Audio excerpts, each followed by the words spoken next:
जब सिकंदर आजम जुल्करनैन एक ऐसी कौम के पास पहुंचा जो पहाड़ों के बीच बसी हुई थी।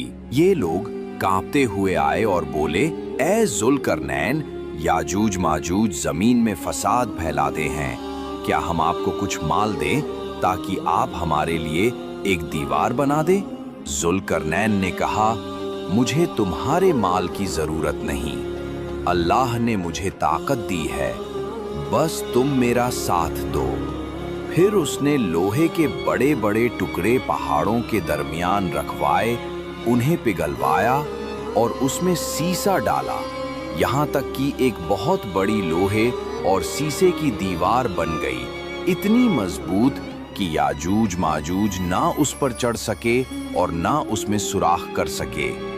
जुल्करनैन ने कहा, ये मेरे रब की रहमत है, और जब मेरे रब का वादा पूरा होगा तो ये दीवार गिरा दी जाएगी। और कुरान कहता है, वो जरूर आएंगे कयामत से पहले और जमीन में हर तरफ तेजी से फैल जाएंगे।